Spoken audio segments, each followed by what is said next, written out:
तो hello dear students. तो कैसे हैं आप, कैसा चल रहा है आप लोगों का तैयारी? तो आप लोगों की तैयारी के सहयोग के लिए जो है कि हमारी क्लासेस स्टार्ट हो चुकी हैं।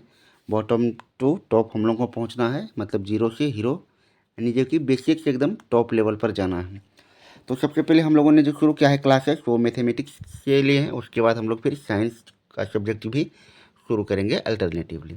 तो चलिए आज क्लास 10th मैथ का जो कि चैप्टर फर्स्ट का 1.1 मतलब जो कि देखने वाले हैं। इसके सारे क्वेश्चंस डिटेल्ड में सॉल्यूशंस करेंगे और सभी जो है कि इसमें जो भी डाउट्स हैं, जो भी कॉन्सेप्ट है, सारे क्लियर करने वाले हैं। तो वीडियो काफ़ी इंपॉर्टेंट होने वाला है। अगर आप इस चैनल पर नए हैं तो प्लीज़ सब्सक्राइब कर लीजिए, चूँकि ये वीडियो इस चैनल पर जो कि आपको सारी कंटेंट जो कि फ्री प्रोवाइड की जाएगी और आपका कंप्लीट तैयारी भी कराया जाएगा।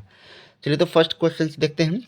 जैसे कि दिया गया है, express each number as product of its prime factors. तो प्राइम फैक्टर्स मतलब अभाज्य गुणनखंड में जो कि सबको बदलना है। तो अभाज्य गुणनखंड में जैसे कि यहाँ पे किस तरह से किया गया है, एकदम इजी में कर रहे हैं। जैसे 140 का अगर देखा तो उसको 140 का प्राइम फैक्टराइजेशन, 140 का प्राइम फैक्टराइजेशन मतलब 2 से डिवाइड कर करके जो है कि इसको इस तरह से यहाँ पे निकाला गया है। तो इस तरह से आप यहाँ पे देख पाएंगे इसका कितना है, 140 का 2 × 2 × 5 × 7। तो उसको फैक्टराइजेशन मतलब पावर में इसको लिख देना है। ये आपका हो गया 140 का 2² × 5 × 7 प्राइम फैक्टराइजेशन। उसके बाद 156 का देख सकते हैं, इसका भी फैक्टराइजेशन करेंगे तो क्या फॉर्म आएगा, 2² × 3 × 13। चूँकि यहाँ पे इस तरह से सभी का जो कि किया गया है बहुत ईजी वे में। और जान लीजिए यहाँ से जो कि क्वेश्चन पूछा गया है बोर्ड एग्जाम में, बिहार बोर्ड में यहाँ से कई बार जो कि ये फर्स्ट क्वेश्चन पूछा गया है। तो इसको जो है कि हल्के में लेके नहीं चलना है, एक बार कॉन्सेप्ट को समझते हुए चलना है। चलिए अब नेक्स्ट क्वेश्चन की बात करते हैं। Find the LCM and HCF of the flowing pairs of integers and verify that LCM into HCF equals product of the two numbers. मतलब कि एचसीएफ गुना एलसीएम दो संख्याओं के गुणनफल के बराबर है या नहीं, आपको यहाँ पे चेक करना है। तो सबसे पहले आपको दो संख्या दिया गया 26 और 91। दोनों का क्या करना है, आपको एलसीएम निकालना है अभाज्य गुणनखंड विधि से। एलसीएम आ गया आपका यहाँ पे 182, एचसीएफ आ गया 13। अब यहाँ पे जो बोला गया LCM into HCF equals a into B, तो करके इसको देखते हैं। जो अब यहाँ पे जो अब किया जाएगा इसको एचसीएफ इंटू एलसीएम, तो 13 × 182 2366 आ रहा है और प्रोडक्ट ऑफ टू नंबर्स भी 2366 आ रहा है। मतलब ये प्रूव्ड हो चुका है फॉर्मूला, ये आपका क्वेश्चन सही बन गया है। इस तरह के क्वेश्चन के लिए 2 मार्क्स जो कि एग्जाम में आते हैं। अब नेक्स्ट बात करेंगे इसका सेकंड नंबर का। तो अगर आप फर्स्ट क्वेश्चन समझ गए होंगे इसका, तो आप सेकंड भी और थर्ड भी सारे क्वेश्चन जो कि यहाँ से समझ सकते हैं।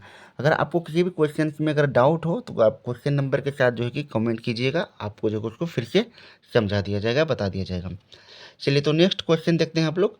अब कह रहा है find the LCM and HCF of the following integers by applying the prime factorisation method. Prime factorisation method से आपको एलसीएम और एचसीएफ निकालना है। तो देख रहे हैं, चलिए इसको सॉल्व करते हैं किस तरह से किया गया है यहाँ पे अगर बताएं तो। जैसे कि सबसे पहले यहाँ पे 12, 15 और 21 है।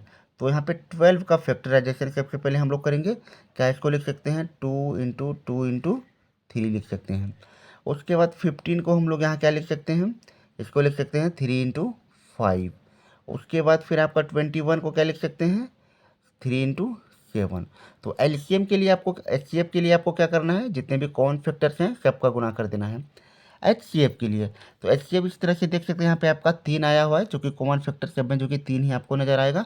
और एलसीएम में आपको क्या करना है, एलसीएम लेने के लिए जो आपका कॉमन फैक्टर है उसको लेना है, अदरवाइज जितना बचा हुआ है सबको लेके मल्टीप्लाई करना है। इस तरह से 420 आपका यहाँ पे एलसीएम और 3 आपका यहाँ पे एचसीएफ आया हुआ है। चलिए इसको समझने में अगर किसी तरह का दिक्कत हो तो आप जो है कि फिर से इसको समझ सकते हैं, कमेंट कीजिएगा, आपको जो कि फिर से बता देंगे। अब नेक्स्ट क्वेश्चन की बात करते हैं। गिवन दैट एचसीएफ 306 657 का 9 दिया है, फाइंड एलसीएम 306 657। मतलब आपको एलसीएम और एचसी मतलब दो नंबर से दिया गया है, आपको एलसीएम भी दिया गया है, आपको यहाँ पे एचसीएफ निकालने के लिए कहा गया है। तो एचसीएफ जो कि आप दो नंबर के साथ भी इस तरह से एलसीएम जो कि आप निकाल सकते हैं यहाँ से, बट आपको फॉर्मूला का यूज करके निकालना है। फॉर्मूला आपका क्या कॉन्सेप्ट है कि LCM into HCF equals product of two numbers. तो इस कॉन्सेप्ट का यूज करके आपको निकालना है। आप अगर डायरेक्ट मेथड से निकालते हैं तो आपको वहाँ पे मार्क्स नहीं दिया जाएगा, इसलिए आपको कॉन्सेप्ट को फॉलो करना है। उसके बाद यहाँ पे देख सकते हैं एलसीएम इंटू एचसीएफ। एलसीएम आपका 300 क्या दिया गया, एलसीएम आपका अभी अननोन है, इंटू एचसीएफ आपको यहाँ पे दिया गया है 9। उसके बाद टू नंबर्स का प्रोडक्ट 306 657, यहाँ से एलसीएम निकालेंगे कितना आ जाएगा 22,338। यहाँ से ये डायरेक्ट आ चुका है। ये क्वेश्चन भी कई बार रिपीट हो चुका है बिहार बोर्ड में, इसीलिए इसको लेके चलना है। नेक्स्ट क्वेश्चन है, यहाँ पे देखिएगा check whether 6 to the power n मतलब 6 पर घातांक n can end with the digit 0 for any natural number n। क्या 6 पर जो पावर n का जो संख्या है, क्या वो संख्या अंक 0 से जो है कि खत्म हो सकता है? इसको वेरीफाई करना है, इसको चेक करना है। चलिए इसको समझाते हैं कैसे किया गया है। अब कह रहा है if any number ends with the digit 0, अगर कोई संख्या अगर 0 अंक से अगर मतलब खत्म होता है, जैसे मान लीजिए आपके पास जैसे 20 है, तो 20 अगर 0 पे खत्म हो रहा है तो इसका मतलब क्या होगा कि 20 10 से डिवाइडेड, मतलब इसका फैक्टराइजेशन में 2 और 5 जो कि दोनों आने वाला है। इधर हम लोग के मान के चलते हैं। उसी तरह क्या कह रहा है द डिविजिबल बाय 10 और in other words it will be also be divisible by 2 and 5 as 2 into 5 equals 10 होता है। तो प्राइम फैक्टराइजेशन अगर यहाँ पे हम लोग करते हैं 6 का, तो ये क्या आ रहा है 2 into 3 to the power n आ रहा है। तो यहाँ से it can be observe that 5 is not in the prime factorisation of 6 to the power n, मतलब कि 6 के अभाज्य गुणनखंड में आपका 5 जो है कि नहीं आ रहा है। 5 नहीं आने का मतलब क्या है कि ये संख्या जो है कि 5 से नहीं कटेगा। अब ये संख्या यदि 5 से नहीं कटता है तो उसका मतलब इसका यूनिट डिजिट जो है कि इकाई अंक 0 नहीं होगा। Hence for any value of n 6 to the power n will not be divisible by 5। तो यहाँ से आपको कह सकता है there 6 to the power n can't end with the digit 0 for any natural number n। तो इस तरह से जो है कि आप इसको अपने भाषा में लिखिएगा और इसको समझ के जो है आप बना सकते हैं। नेक्स्ट क्वेश्चन यहाँ पे कह रहा है एक्सप्लेन वाई, जो नंबर आपको यहाँ पे दिया गया है ना, आर कंपोजिट नंबर्स, कह रहा है कि ये सभी संख्याएं भाज्य संख्याएं क्यों हैं, कंपोजिट नंबर्स ये बता रहा है क्यों है। चलिए इसका कारण यहाँ पे दिया गया है, बहुत ही आसान वे में हम लोग उसको समझने वाले हैं। अब कह रहा है जैसे numbers are of two types, जैसे प्राइम एंड कंपोजिट, भाज्य संख्या और अभाज्य संख्या दो तरह के होते हैं। Prime numbers can be divisible bye 1 and only itself, यानी अभाज्य संख्या के बारे में देखा जाए तो वो एक और सिर्फ समय से ही विभाजित होता है। Whereas composite numbers have factors other than 1 and itself, और जो भाज्य संख्या होता है उसका फैक्टर में एक और उस संख्या के अलावा और भी कोई संख्या जो कि उसमें होता है फैक्टर होता है ना। It can B observed that, यहाँ से हम लोग देख सकते हैं इसमें, इसको जो है कि 13 इंटू 77 प्लस 1 के फॉर्म में जो कि इसको लिख सकते हैं यहाँ से। तो यहाँ पे देखिएगा तो 13 गुना 78 हो गया ये। तो 13 गुना 78 को हम 13 गुना 6, 78 को 13 गुना 6 लिख सकते हैं, 13 के 78 यहाँ पे आपका बन जाएगा। तो the given expression has 6 and 13 as its factor, तो दिया गया संख्या का 6 और 13 जो कि दो फैक्टर है एक के अलावा, therefore it can it is a composite number, मतलब इसलिए कह सकते हैं कि ये भाज्य संख्या है, कंपोजिट संख्या है।